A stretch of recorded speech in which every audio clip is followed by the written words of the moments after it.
একটা লোক নিচে পড়ে আছে, নিজেকে বাঁচানোর চেষ্টা করছে। স্যার ও এসে গেছে, এসে গেছে স্যার। ও ওকে মারছে ক্রোবার দিয়ে। স্যার বারবার মেরে যাচ্ছে। ব্যাস, খুনির ফেস তুমি দেখোনি। ঠিক আছে, আমরা এই কেসের ইনভেস্টিগেশন করব। স্যার আমি এরকম কেসের ব্যাপারে তো শুনিনি। কিন্তু পুরবী যেভাবে ও ডিটেলসে আমাদের গল্পটা বলছিল, সন্দেহ হচ্ছে আমার সত্যি ঘটনা বলছে না তো। স্যার আমার কিছু মনে আসছে, যেরকম এই মেয়েটা বলল এরকম আমি কোথাও পড়েছিলাম স্যার। কোথাও পাথর দিয়ে খুন করা হয়েছে। তাহলে একটা কাজ করো দয়া, ক্রাইম ব্রাঞ্চে খোঁজ নাও যে এরকম দুটো কেস হয়েছে কিনা। Okay sir. স্যার, যেরকমটা আপনি বলেছিলেন ঠিক এরকমই কেস 2 মাস আগে পুনেতে হয়েছিল। তাকে পাথর দিয়ে হত্যা করা হয়েছিল। আর যা ক্রোবার দিয়ে মার্ডার পানভেলে হয়েছিল এই ধরুন 6 মাস আগে। তো সেগুলোর ফাইল এনেছেন এখানে? Yes, yes, yes. স্যার এই কেসগুলো। আর এটা হলো Panvel murder case file. Panvel, ঠিক আছে, থ্যাংক ইউ ভেরি মাচ। আপনারা যেতে পারেন।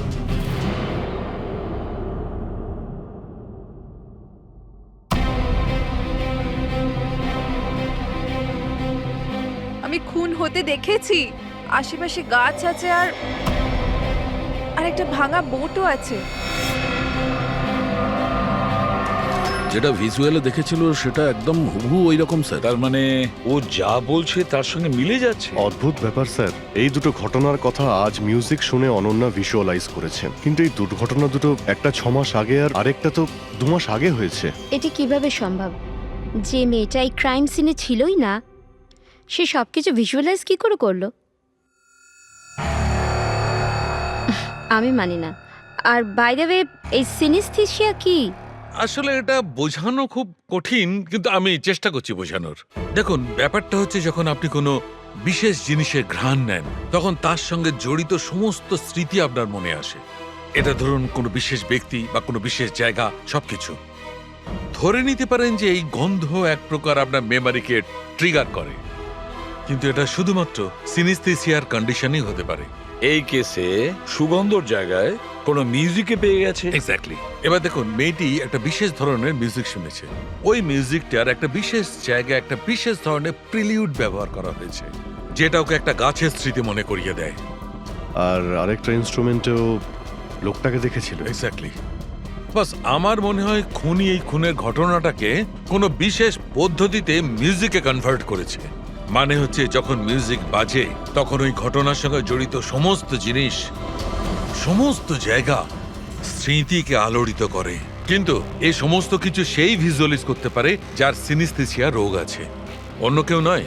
আর এটাই ওই অরফানেজের মেট্রনও বলেছে। আপনাদের কাছে এইসব কিছু অদ্ভুত লাগছে না?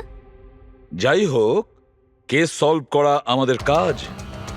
স্যার হতে পারে এই খুনিরও এই সিনেস্থেসিয়ার অসুখ আছে, আর ওই এই মিউজিক রেকর্ড করেছে, কারণ এই মার্ডার আর ক্রাইম সিনের ব্যাপারে ওই জানে।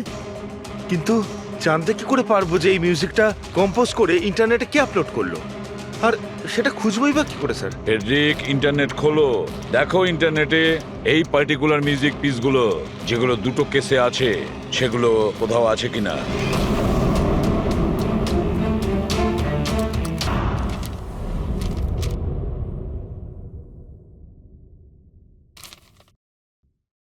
আমরা আপনাদের কেসটা খুব ভালো করে দেখলাম এবং আপনাদের কথাও শুনলাম। এটা পরিষ্কার যে আপনারা প্রোটোকল ভেঙেছেন। এর আগে যে আমরা কোনো সিদ্ধান্ত নেই, যদি আপনি আপনার পক্ষ নিয়ে কিছু বলতে চান তো বলতে পারেন। আপনারা যখন স্থির করেই নিয়েছেন যে আমরা প্রোটোকল ভেঙেছি, তাহলে বাকি থাকলো কি আমাদের ঠিক বলবার? দেখুন মিস্টার প্রদ্যুমন, আমাদের মধ্যে কোনো ব্যক্তিগত শত্রুতা নেই। আমরা যা বলছি তার সাক্ষী আছে। আর আমরা সবাই গত 20 বছর ধরে সিআইডিতে কাজ করছি। 20 বছর। এটা হেলাফেলা করিনি আমরা। সিআইডির কাজের জন্য আমরা আমাদের জীবন দিয়ে দিয়েছি। দেখুন, কোনো সময় সিচুয়েশন অনুযায়ী আমাদের ইনস্ট্যান্ট ডিসিশন নিতে হয়, কিন্তু প্রোটোকলের জন্য আমাদের চুপ করে থাকতে হয়। আর তারপরেও সেই অপরাধীকে তার শাস্তি পৌঁছে দিয়েছি। দেখুন, আপনাদের কথা আমরা বুঝতে পারছি, কিন্তু নিয়ম কানুন পালন করাটাও যে জরুরি সেটাও তো আপনারা জানেন। সবসময় নিয়মের উপর ডিপেন্ড করা যায় না স্যার। আমাদের কাজটাই এইরকম, সিচুয়েশন অনুযায়ী আমাদের ইনস্ট্যান্ট ডিসিশন নিতে হয়। আর যেখানে দয়ার প্রসঙ্গ বলছেন আপনারা, সেখানে প্রোটোকল ভাঙার দরকার ছিল, প্রয়োজন ছিল। দয়া একজন সাহসী ইন্সপেক্টর স্যার, সিআইডির জন্য সবকিছু করতে পারে। আমরা কোনোভাবেই ওকে হারাতে চাইছি না। এরপরেও যদি আপনাদের মনে হয় যে আমরা প্রোটোকল ভেঙেছি, তাহলে যে শাস্তি আপনারা দেবেন আমরা অ্যাকসেপ্ট করব।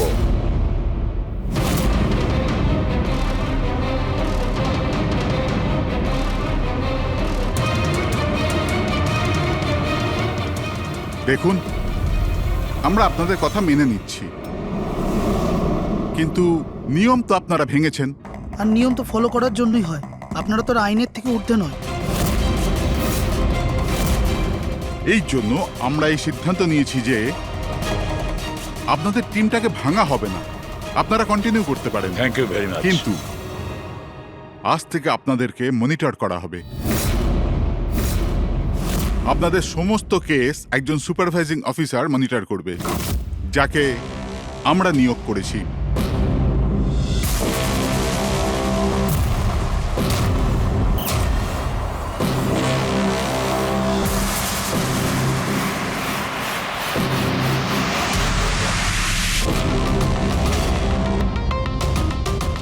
হ্যালো, আমার নাম শীতল। আজ থেকে শীতলই আপনাদের মনিটর করবে। মনিটর করবে মানে? মানে এইটা হলো যে আপনাদের কেসের যাই অ্যাক্টিভিটি হোক, সেটা শীতল আমাদের বলবে। আপনাদের কেসগুলোর সমস্ত খবরাখবর রাখবার অধিকার থাকবে শীতলের। আপনাদের টিম আগে থাকবে কি থাকবে না, এটাও আমরা শীতল ম্যাডামের রিপোর্টের পর সিদ্ধান্ত নেব। দেখুন, আজ পর্যন্ত আপনারা যা চেয়েছেন করেছেন, কিন্তু এখন সিচুয়েশন বদলে গেছে। আজ থেকে আপনাদের সমস্ত কেসে শীতলকে ইনভলভ করতে হবে।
দেখুন, আমার কাজের ধরন কিছু আলাদা, আর আর আপনাদেরকে আমার কাজ ফলো করতে হবে। তার মানে আপনি এটা বলতে চাইছেন যে আজ থেকে আপনি আমাদের বস? না না, I don't like the word boss. Boss বলা উচিত হবে না।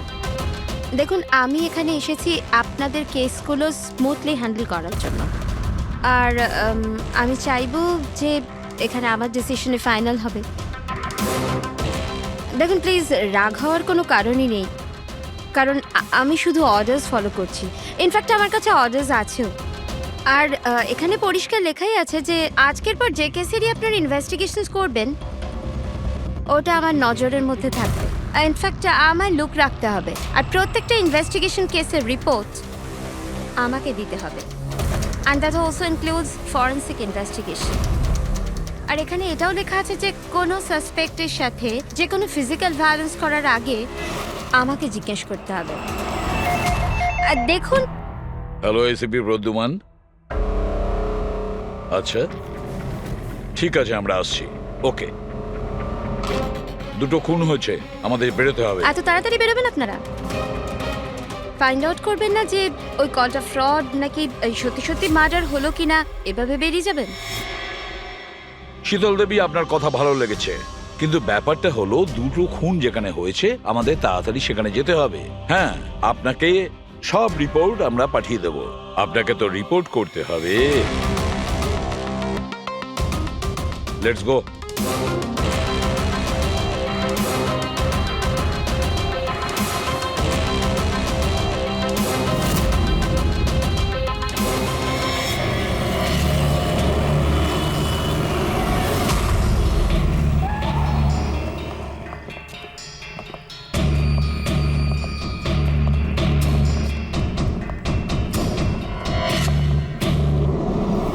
কোথায় খুন হয়েছে জানি না। জানো না? তার মানে আপনারাই ফোন করে বলেছিলেন যে খুন হয়েছে এখানে। দুটো খুন হয়েছে, তাই জন্যই আমি আপনাদের ডেকেছি। দুটো খুন হয়েছে, কিন্তু খুন কোথায় হয়েছে? লাশ দুটো কোথায়? জানি না স্যার, আমি শুধু শুনেছি। কি শুনেছো তুমি? চিৎকার চেঁচামেচির আওয়াজ? না, আমি সব কিছু শুনেছি, দেখেওছি, কিন্তু আমি ওখানে ছিলাম না। স্যার ও কোনো বাজে স্বপ্ন দেখেছে তাই এই সব কথাবার্তা দেখুন বলছে। ম্যাডাম, স্বপ্ন নয়, আমি খুন হতে দেখেছি। কবে, কখন, কোথায় সেটা আমি জানি না, কারণ আমি ওখানে ছিলামই না। যখন আপনি ওখানে ছিলেনই না, তাহলে আপনি এই খুন হতে দেখলেন কি করে? এই টিউনের মাধ্যমে।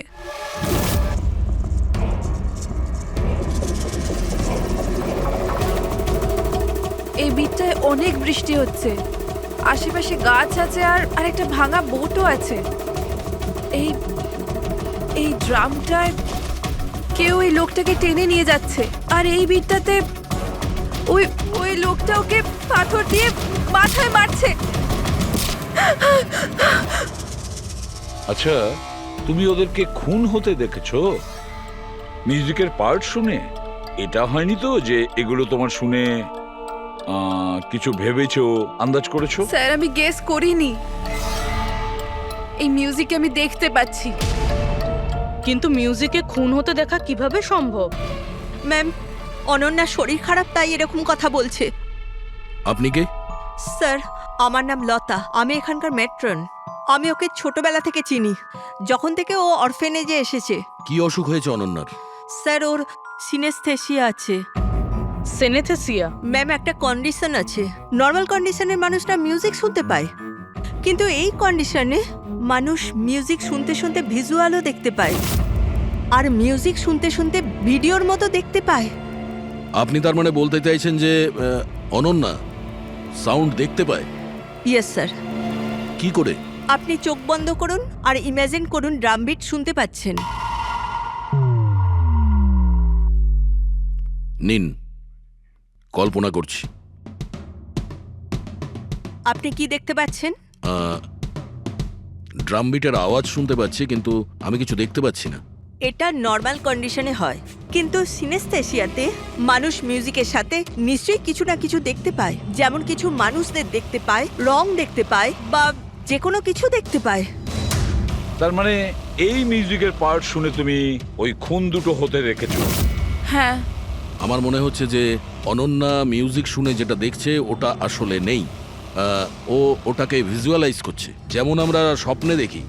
কিন্তু স্বপ্নতে যেটা আমরা দেখি সেটা ভিজুয়ালাইজ করি, কিন্তু সেটা সত্যিকারের হয় না। স্যার না, স্যার আমি যেটা দেখছি সেটাই বাস্তব। যেটা আমি দেখছি সেটা খুব ভয়ঙ্কর, যেন আমি টিভিতে কাউকে মার্ডার হয়ে যেতে দেখছি। আর দুটো আলাদা আলাদা মিউজিকে দুটো আলাদা আলাদা খুন হচ্ছে, একটা পাথর দিয়ে হচ্ছে আর একটা ক্রোবার দিয়ে। আচ্ছা, আর একটা খুনের ব্যাপারে তুমি কিছু বলতে পারবে? খুনটা কোথায় হয়েছে, তার আশেপাশে কোথায় কি ছিল, খুনি কে, কি করছিল?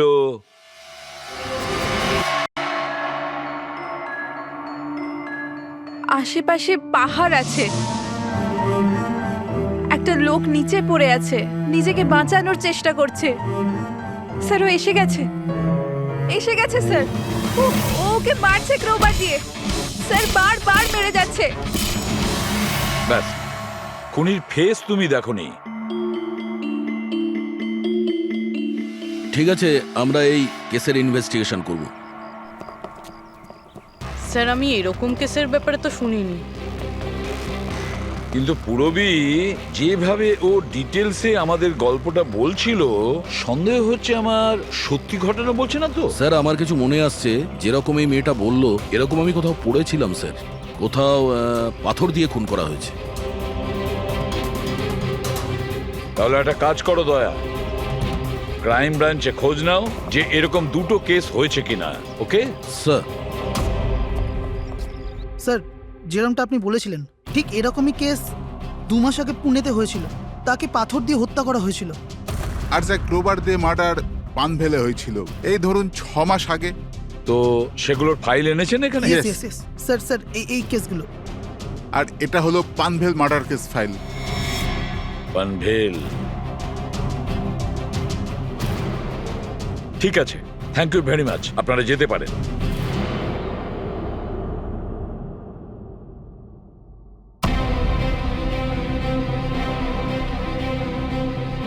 আমি খুন হতে দেখেছি। আশেপাশে গাছ আছে আর একটা ভাঙা বোটও আছে। যেটা ভিজুয়ালে দেখেছিল সেটা একদম হুবহু ওই রকম স্যার। তার মানে ও যা বলছে তার সঙ্গে মিলে যাচ্ছে। অদ্ভুত ব্যাপার স্যার, এই দুটো ঘটনার কথা আজ মিউজিক শুনে অনন্যা ভিজুয়ালাইজ করেছেন, কিন্তু এই দুর্ঘটনা দুটো একটা 6 মাস আগে আর আরেকটা তো 2 মাস আগে হয়েছে। এটি কিভাবে সম্ভব? যে মেয়েটা এই ক্রাইম সিনে ছিলই না, সে সব কিছু ভিজুয়ালাইজ কি করে করলো? আমি মানি না। আর বাই দ্য ওয়ে, এই সিনেস্থেসিয়া কি? আসলে এটা বোঝানো খুব কঠিন, কিন্তু আমি চেষ্টা করছি বোঝানোর। দেখুন, ব্যাপারটা হচ্ছে যখন আপনি কোনো বিশেষ জিনিসের ঘ্রাণ নেন, তখন তার সঙ্গে জড়িত সমস্ত স্মৃতি আপনার মনে আসে। এটা ধরুন কোনো বিশেষ ব্যক্তি বা কোনো বিশেষ জায়গা, সবকিছু। ধরে নিতে পারেন যে এই গন্ধ এক প্রকার আপনার মেমারিকে ট্রিগার করে, কিন্তু এটা শুধুমাত্র সিনেস্থেসিয়ার কন্ডিশনই হতে পারে। এই কেসে সুগন্ধর জায়গায় কোনো মিউজিকে পেয়ে গেছে। এক্স্যাক্টলি। এবার দেখুন, মেয়েটি একটা বিশেষ ধরনের মিউজিক শুনেছে।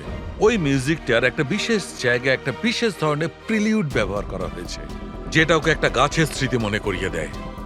আর আরেকটা ইনস্ট্রুমেন্টেও লোকটাকে দেখেছিল। এক্স্যাক্টলি।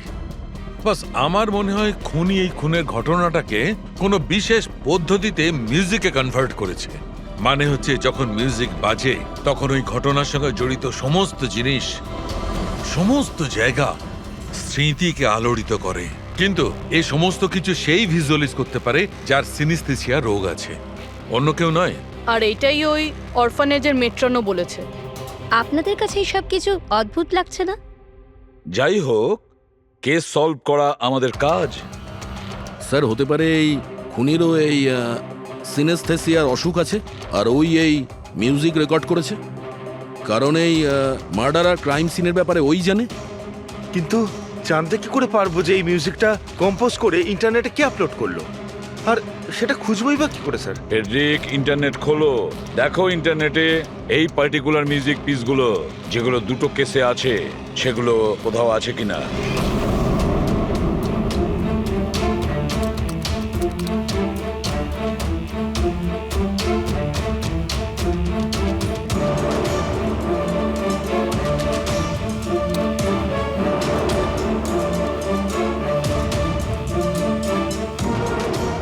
স্যার স্যার পেয়ে গেছি স্যার, দুটো টিউনই একই গানের।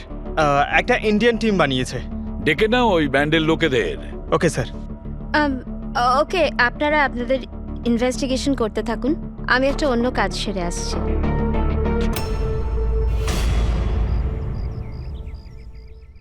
অনন্যা, আমার নাম শীতল। আমার তোমার সাথে কিছু কথা বলার ছিল। আমরা কি কথা বলতে পারি? অনন্যা, দেখো অনন্যা, আই প্রমিস বেশি সময় নেব না, ব্যাস 5 মিনিট।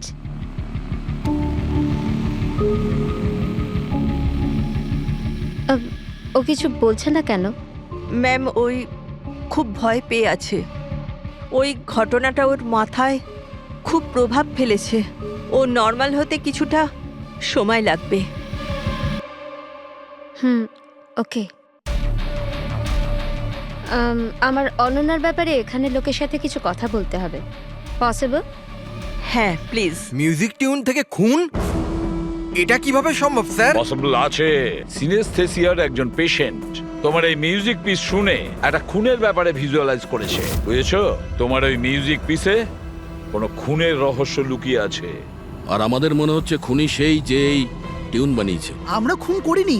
আর আর সত্যিটাই হলো যে এই টিউন আমরা কম্পোজই করিনি। এই টিউন আমরা ফ্রি সাইট থেকে ডাউনলোড করেছিলাম। কোন সাইট থেকে ডাউনলোড করেছিলে দেখাও। দেখুন স্যার, এই দেখুন স্যার। স্যার এই টিউনটা আমাদের পছন্দ হয় তাই ডাউনলোড করে আমরা গানে দিয়ে দিই। কে আপলোড করেছিল এই টিউনটা? স্যার এটা অজ্ঞাত, অ্যানোনিমাস। অজ্ঞাত? আমাদের সেই অজ্ঞাতকে খুঁজতে হবে। ম্যাম ও আমাদের স্টাফ। ও হলো পূজা, ও হলো রমেশ, ও আরতি। এমনিতে ও এনজিওতে কাজ করে, কিন্তু আমাদের এখানে প্রায় আসা যাওয়া করে। আপনাদের কিছু বলার ছিল অ্যাকচুয়ালি অনন্যার ব্যাপারে। আপনারা কি অনন্যার ব্যাপারে কিছু বলতে পারেন আমার? যেমন ও কোথা থেকে এসেছিল, কবে এসেছিল, আর ওভারঅল অরফানেজে অনন্যার ব্যবহার কেমন? অনন্যা খুবই অদ্ভুত মেয়ে, সব সময় যেন ডিস্টার্ব থাকে। ও এখানে কবে এসেছিল? ছোটবেলা থেকেই, কিন্তু ওকে ভিন্ন ভিন্ন দুবার লোকে অ্যাডপ্ট করেছিল, কিন্তু জানি না কেন কিছুদিন রাখার পর আবার এখানে এসে ফিরিয়ে দেয়। কেন? এর কারণ? নিশ্চয়ই ওর খারাপ ব্যবহারের জন্য, ওর মাঝে মাঝে ঝগড়া করার জন্য, মাঝে মাঝে ভায়োলেন্ট হয়ে যেত। ব্যাস এই অভ্যেসটা ওর ছোটবেলা থেকেই ছিল। কি ভুলভাল বলছো তুমি? অনন্যা এমন নয়, এসব ভুল বলছে। ম্যাম, সত্যি আমি এখানে প্রায়ই আসা যাওয়া করি, কিন্তু কখনো অনন্যাকে এমন আচরণ করতে দেখিনি। ও সবই ভুল বলছে। তো তাহলে সত্যিটা কি? সত্যিটা এটাই, অনন্যা ছোট থেকে খুব কষ্টে বড় হয়েছে। হ্যাঁ, এর জন্য কখনো কখনো ও অদ্ভুত ব্যবহার করে থাকে। অদ্ভুত ব্যবহার নয় ম্যাডাম, এটা ভেবে নিন অনন্যাকে যদি কেউ ক্রস করেছে তাহলে ওর সাথে দুর্ঘটনা হবেই হবে। এই তো আগের মাসে অরফানেজের বাচ্চাদের সাথে কি হয়েছিল মনে নেই নাকি? কেন ভুলভাল বলছো? কি হয়েছিল বলো।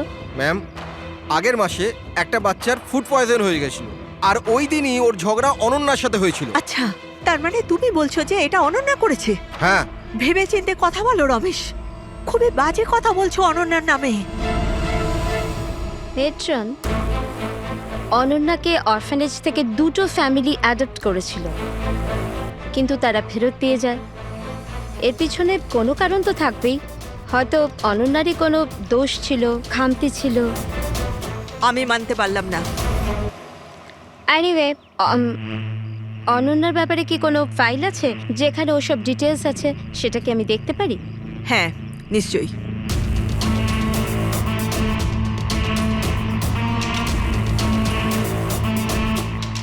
এই নিন। Thank you.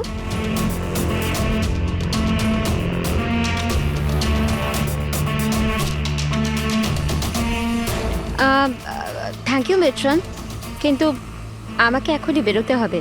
আচ্ছা, আমি এই ফাইলটা কদিন বাদে ফেরত দিলে কি চলবে? হ্যাঁ।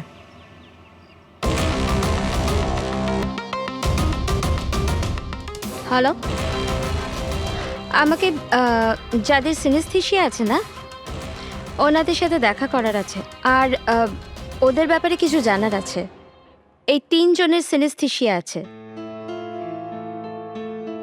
1 মিনিট, আপনাদের কিছু দেখাতে চাই আমি।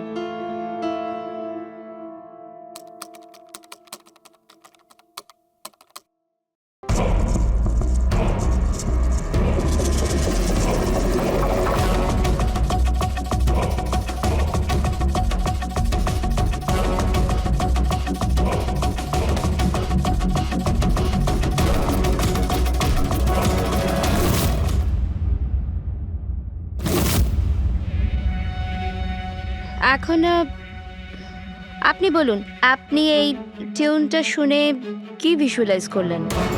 ম্যাম, আমি একটা বড় ঘাস ভর্তি মাঠ দেখলাম, সেখানে গরু ঘাস খাচ্ছিল আর সূর্য পরিষ্কার দেখা যাচ্ছিল। আমি একটা নদী দেখলাম, ওখানে নৌকো ছিল, আর আমি দেখলাম কিছুজন আগুন জ্বালিয়ে বসেছিল। ইন্টারেস্টিং। চলুন, আপনাদের মধ্যে আপনি বলুন, আপনি কি দেখলেন? শহর দেখেছি আমি, ওই ভিড়ভাট্টার জায়গা, আর উঁচু উঁচু বিল্ডিং, আর ওগুলোর উপর বিজ্ঞাপনের লাইট লাগানো। ইন্টারেস্টিং। 3 different interpretations. ভালোই হলো, আপনারা দেখলেনও আর নিজেদের কানে শুনলেনও।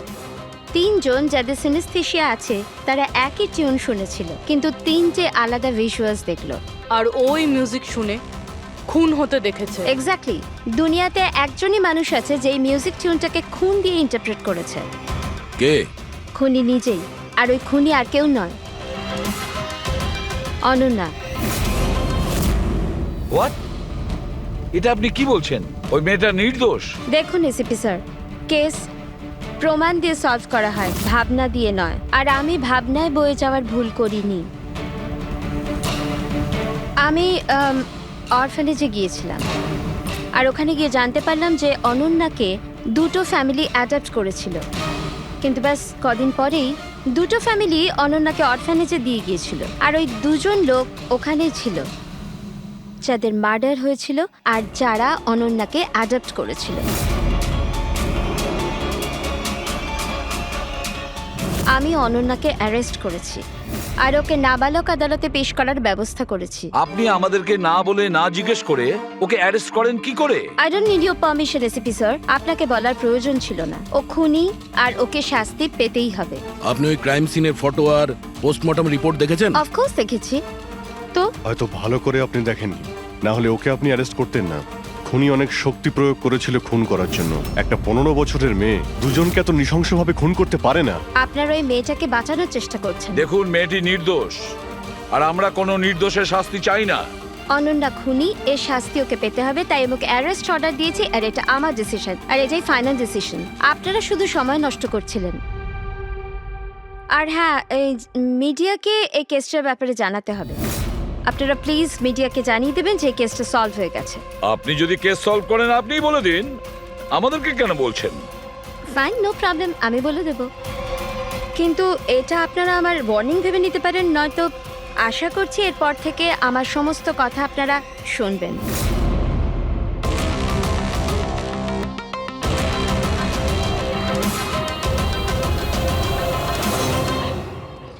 আপনারা এটা জেনে খুবই খুশি হবেন যে এই কেসটা সলভ হয়ে গেছে। ম্যাম, কে খুনি? খুনি একটা 16 বছরের মেয়ে যার নাম অনন্যা। বেশ কিছুদিন ধরেও আমাদের সবাইকে বোকা বানিয়ে দিব্যি ঘুরছিল, কিন্তু আমি ওকে অ্যারেস্ট করে নিয়েছি। ম্যাম, এই কেসটা অনেক পুরনো না? হ্যাঁ, এই কেস বেশ পুরনো ছিল। ইনফ্যাক্ট বেশ কিছুদিন ধরে ওটা ক্রাইম ব্রাঞ্চের খরচের খাতায় পড়েছিল, কিন্তু সিআইডি যখনই টেক ওভার করলো 24 ঘন্টায় কেস সলভ। তো ম্যাম, আপনিও সিআইডির একজন?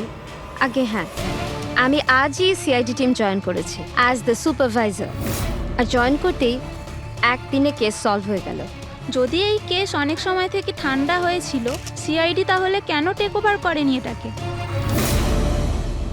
কারণ এই টিমে আগে আমি ছিলাম না, এই জন্যে। কিন্তু ম্যাম, অন্য অনেকে তো ছিল টিমে। হ্যাঁ, এনারা প্রায় 20 বছর ধরে আছেন আর মামলা তদন্ত করতেই থাকেন, কিন্তু আসলে ওনারা কখনো কখনো ভাবুক হয়ে যান। আর কোনো কেসে ভাবুক হওয়া মানে ইনভেস্টিগেশন থেমে যায়। ইনভেস্টিগেশনের জন্য কেবল লজিকের দরকার, যেটা আমি করেছি, আর কেস সলভ হয়ে গেছে। এক মিনিট, আমি আপনাদের ভুল ধারণা শুধরে দিচ্ছি। আসলে এই কেসটা এখনো পুরো সলভ হয়নি। হয়নি? এই তো একটু আগে বললো যে কেস সলভ হয়ে গেছে। স্যার, এই কেসে আর কি বেঁচে আছে? খুনি তো ধরা পড়ে গেছে। একদমই না, খুনিকে আমরা এখনো ধরতে পারিনি। কিন্তু ম্যাডাম তো বলছেন যে খুনি ওই মেয়েটাই। এরকম ম্যাডামের মনে হচ্ছে। আমাদের ইনভেস্টিগেশনের হিসেবে হয়তো ওই মেয়েটা নির্দোষ। স্যার, তাহলে আসল খুনি কে? ইনভেস্টিগেশন চলছে, খুব তাড়াতাড়ি আপনাদের সামনে সত্যিটা চলে আসবে। I am sorry, no more questions. সময় নেই আর। Thank you so much for coming. Thank you. আপনাদের সাহস কিভাবে হয় এই মিডিয়ার সামনে আমাকে ইনসাল্ট করার? আপনাদের এই ব্যবহারটা আমি দেখে নিলাম, and trust me, there will be consequences. খুব দ্রুত আমাদের খুনিকে ধরতে হবে, না হলে শীতল পদে পদে আমাদের বাধা দেওয়ার চেষ্টা করবে। অভিজিৎ, প্রথমে এটা খোঁজ নিয়ে দেখতে হবে যে ও যে সময় খুন হয়েছিল তখন ও কোথায় ছিল। আমাদের একটা টিম পুনে পাঠাতে হবে এই কেসটাকে তদন্ত করার জন্য, আর আরেকটা টিম পাঠাতে হবে পানভেলে। আপনারা এটা জেনে খুবই খুশি হবেন যে এই কেসটা সলভ হয়ে গেছে। খুনি একটা 16 বছরের মেয়ে। ইনফ্যাক্ট বেশ কিছুদিন ধরে ওটা ক্রাইম ব্রাঞ্চের খরচের খাতায় পড়েছিল, কিন্তু সিআইডি যখনই টেক ওভার করলো 24 ঘন্টায় কেস সলভ।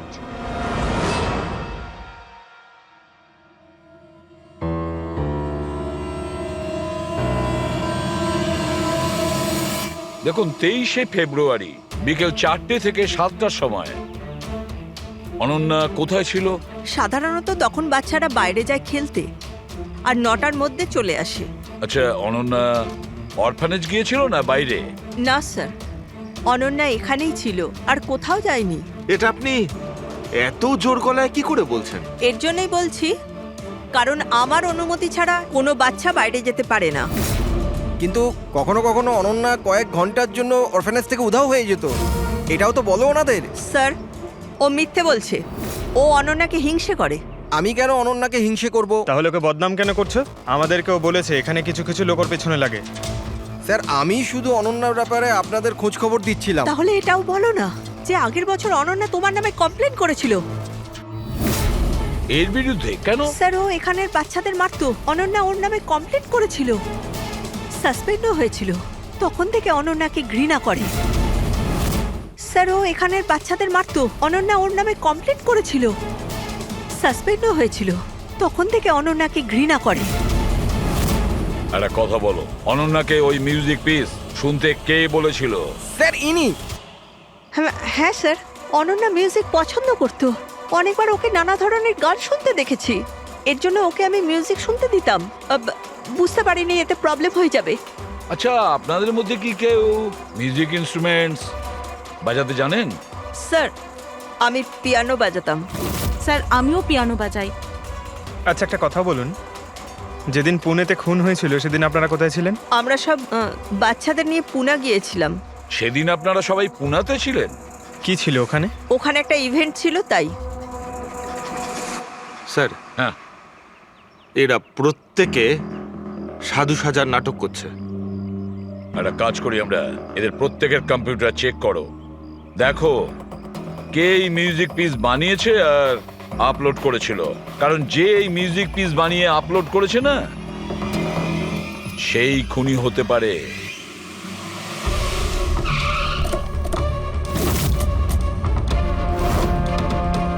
এই মেয়েটা এখানে 2 মাস আগে এসেছিল। হ্যাঁ ম্যাম, এই 2 মাস আগে একটা এনজিও ইভেন্ট অর্গানাইজ করেছিল। তো ওই ইভেন্টে ও ডান্স করতে এসেছিল। ও খুব ভালো ডান্স করেছিল sir. She is a very talented girl. আর ওই দিনই এখানের আশেপাশে একটা খুন হয়েছিল। খুন তো হয়েছিল স্যার, কিন্তু যে জায়গায় খুন হয়েছিল সেটা এখান থেকে প্রায় 1 ঘন্টার রাস্তা হবে। আর এই ইভেন্ট ওই দিন কটার সময় শুরু হয়েছিল? 5টার সময় শুরু হয়েছিল, রাত প্রায় 8টার সময় শেষ আচ্ছা, হয়েছিল। আপনাদের কি মনে আছে এই মেয়েটা পুরো সময় ইভেন্টেই ছিল নাকি এখান থেকে অন্য কোথাও গিয়েছিল? এই মেয়েটা 6টার সময় স্টেজে উঠেছিল আর ইভেন্ট শেষ হওয়া পর্যন্ত স্টেজেই ছিল। স্যার মেডিকেল রিপোর্ট অনুযায়ী খুন 3টে থেকে 6টার মধ্যেই হয়েছে। এই দেখো, এটা হচ্ছে সেই জায়গা যেখানে খুন হয়েছিল, আর এই জায়গায় ইভেন্ট ছিল। এখান থেকে এখানে পৌঁছানোর জন্য মিনিমাম 1 ঘন্টা লাগে। স্যার হতে পারে ও দুপুরবেলায় বেরিয়ে গেছিল, খুন করে তারপরে ইভেন্ট জয়েন করেছিল। আরে না না ম্যাম, এরকম কিছুই হয়নি। অ্যাকচুয়ালি ইভেন্ট শুরুর আগে আফটারনুনে রিহার্সাল ছিল, আর ওই মেয়েটা ওখানে 4টে পর্যন্ত ছিল। আর এরপর 5টা থেকে সমস্ত স্টুডেন্ট ব্যাক স্টেজে এক জায়গায় হচ্ছিল। 4টের সময় রিহার্সালে ছিল, হ্যাঁ। আর 5টার সময় ব্যাক স্টেজ। ইয়েস। আর একটু আগে আপনি বললেন 6টার সময়ও স্টেজে ছিল। যদি এটা হয় তো অনন্যা খুন কি করে করবে? আর যদি অনন্যা খুন না করে থাকে তাহলে খুন করলোটা কি? সমস্ত রিপোর্ট আর এভিডেন্স তৈরি করার পর আমার মনে হচ্ছে যে অনন্যা নির্দোষ। আপনার কোনো অবজেকশন? No your honour. কিন্তু স্যার এনার কাছে পুনে মার্ডার কেসের এভিডেন্সের রিপোর্ট আছে। পানভেল মার্ডার কেসে নির্দোষ প্রমাণ করার কোনো এভিডেন্স বা কোনো রিপোর্ট নেই। এরকম হতে পারে যে অনন্যা অরফানেজ থেকে বেরিয়ে গিয়েছিল আর মার্ডার করে আবার ফিরে গিয়েছিল। It can be possible, right sir? আপনার কাছে যদি কোনো প্রমাণ থাকে তো প্লিজ দিন, যাতে এটা প্রমাণ হয় যে যখন খুন হলো অনন্যা পানভেলে ছিল।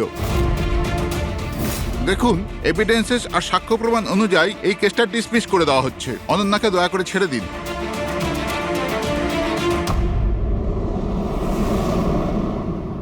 হ্যাঁ শাহরুখে, কি জানতে পারলে? হ্যাঁ বস, ধরে নাও এই কেসটা সলভ হয়ে গেছে।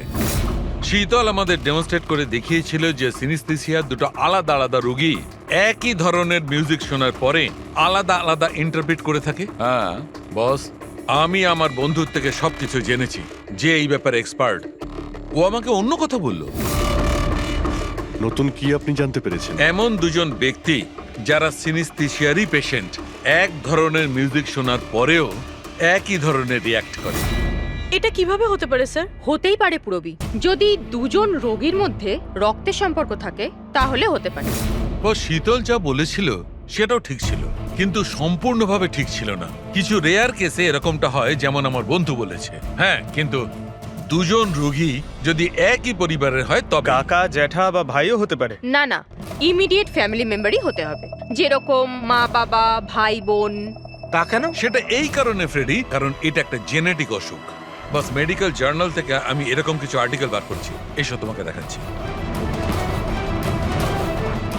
আরো কেউ আছে যে অনন্যার মতো ওই দুটো মিউজিক পিসের ওপর একই ভিজুয়াল দেখতে পায়, যেটা অনন্যাও দেখে? আমি আপনাদের কি করে ধন্যবাদ জানাবো? আপনারা আমায় জেল যাওয়া থেকে বাঁচালেন। আমরা শুধুমাত্র সেটাই করেছি যেটা আমাদের ডিউটি, অপরাধীদের জেলের ভেতরে আর নিরপরাধীদের মুক্তি। কিন্তু আসামিটা কে? তোমার কোনো আত্মীয়। আমার ফ্যামিলি মেম্বার? হ্যাঁ অনন্যা, কারণ তোমার কাছে যে ধরনের ভিজুয়ালস এসছে সেই ধরনের ভিজুয়ালস তার কাছেই যেতে পারে যার সঙ্গে তোমার রক্তের সম্পর্ক আছে, আর সেই এই ধরনের মিউজিক বানিয়েছে। কিন্তু স্যার, আমার ফ্যামিলি মেম্বার কি করে হতে পারে? আমি তো অনাথ না। আছে কেউ যাকে তুমি চেনো না? তাহলে জানতেও চাই না। ছোট থেকে আমার স্বপ্ন ছিল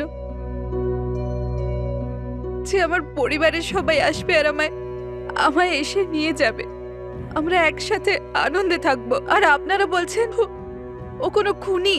আমরা তোমাকে শুধু সেটাই বলছি যেটা সত্যি। অনন্যার নামের প্যাকেজ এসেছে, দরজার বাইরে রাখা ছিল।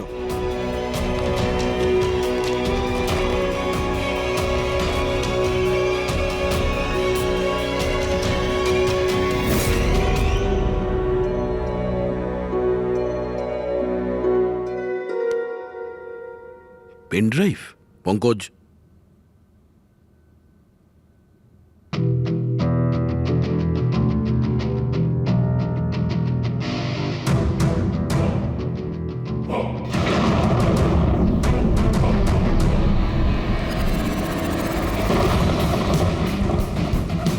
আমি বাড়ি দেখতে পাচ্ছি, খুব বিদ্যুৎ চমকাচ্ছে। কোনো মহিলা বাড়ির মধ্যে দৌড়াদৌড়ি করছে আর একটা দোলনাও আছে বাইরে। কেউ ওই মহিলার পিছনে ক্রোবার নিয়ে দৌড়চ্ছে। আর কি? ও ওই মহিলাকে ক্রোবার দিয়ে মারছে। কাকে মারতে দেখলে? জানি না স্যার, এটা তো একটা চিঠিও আছে। আনিয়া, এটা তোমার ভবিষ্যৎ। তুমি যা দেখেছো তোমার সাথে তাই হবে, এটাকে কেউ আটকাতে পারবে না। এই মিউজিকের সাথে অনন্যা যেটা দেখেছে, কেউ ওই মহিলাকে মারতে চলেছে। আর একটা বাড়ি আছে, বাড়ির সামনে বিদ্যুৎ চমকাচ্ছে আর আর দোলনা আছে। আর স্যার, খুনি খুন ক্রোবার দিয়ে করে। এতদিন আমরা ভাবতাম খুনি আগে খুন করে তারপরে মিউজিক বানায়, কিন্তু এখানে তো উল্টো। প্রথমে খুনি মার্ডার প্ল্যান করে, তারপরে মিউজিক বানায়, আর তারপরে মিউজিক অনুযায়ী খুন করে। আমি আমি মরতে চাই না, প্লিজ আমায় বাঁচিয়ে দিন। অনন্যা, ঘাবড়িও না, তোমার কিচ্ছু হবে না, আমরা আছি না তোমার সাথে। সবার আগে ওই খুনিকে খুঁজতে হবে, যে কোনো ভাবেই হোক। কিন্তু যদি খুনি ওর পরিবারেরই একজন হয় তাহলে খুঁজবো কি করে? ওকে খোঁজার আগে আমাদের এটা জানতে হবে যে 16 বছর আগে অনন্যাকে অরফানেজে নিয়ে এসেছিল কে। হয়তো জানতে পারে অনন্যার ফ্যামিলি সম্পর্কে। আপনাদের কিছু মনে আছে কে ছিল যে অনন্যাকে এখানে রেখে গেছে? না, মনে তো নেই। 16 বছর আগে কেউ ওকে বাইরে ছেড়ে চলে গিয়েছিল।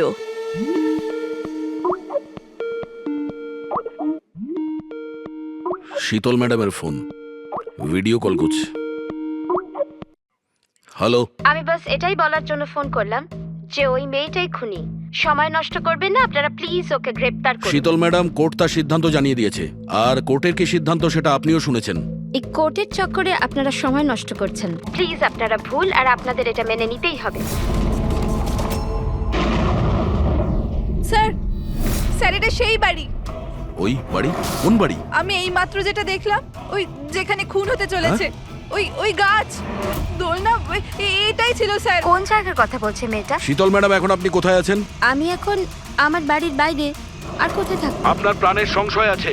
কি বলছেন আপনি অফিসার? আমার প্রাণ বিপদে আমাকে কে মারবে? দেখুন শীতল ম্যাডাম, উনি আপনাকে মারার জন্য মিউজিক কম্পোজ করেছে, যেটাও আমাদের পাঠিয়েছে। আর ওই মিউজিকের হিসাবে আপনার ঘরের কি লোকেশন। বাচ্চাদের মতো কথা বলছেন অফিসার? আমাকে ভয় পাওয়ানোর জন্য সব করছেন না, আর আমি ভয় পাচ্ছি না।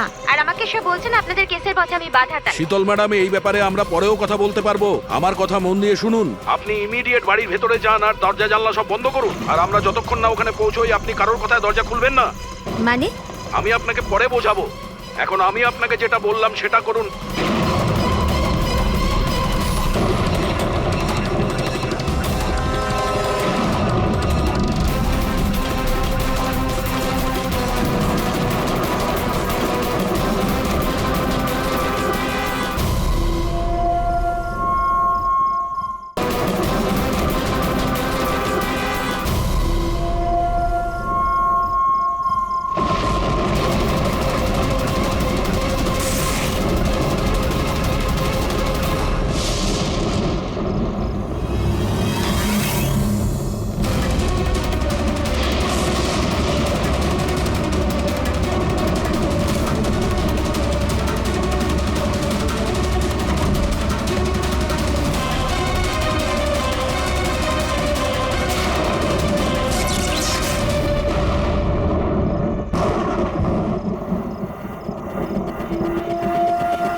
কে তুমি? তুমি আমার উপর আক্রমণ করছো কেন? তুমি জানো না এর ফল কি হবে? আমি তোমাকে ছাড়বো না। আমার কাছ থেকে বেঁচে তুমি পালাতে পারবে না। কে তুমি? ওই দাঁড়া। আমাকে ওকে স্যার।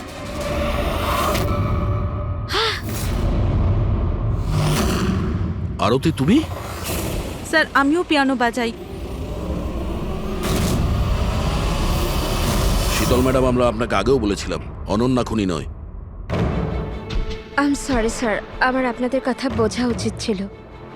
আমি আমার মতো করে ইনভেস্টিগেশন করেছিলাম, আর আপনারা আপনাদের মতন। আমরা দুজনেই আমাদের ডিউটি করেছিলাম অফিসার। ট্রাস্ট মি, আমার ক্যারিয়ারে প্রথম হলো যে আমার জাজমেন্ট ভুল হলো। ওটা ঠিক আছে, আপনার মাথায় আঘাত লেগেছে। না, I'm okay. ফ্রেডি, অ্যাম্বুলেন্সকে ফোন করো তাড়াতাড়ি।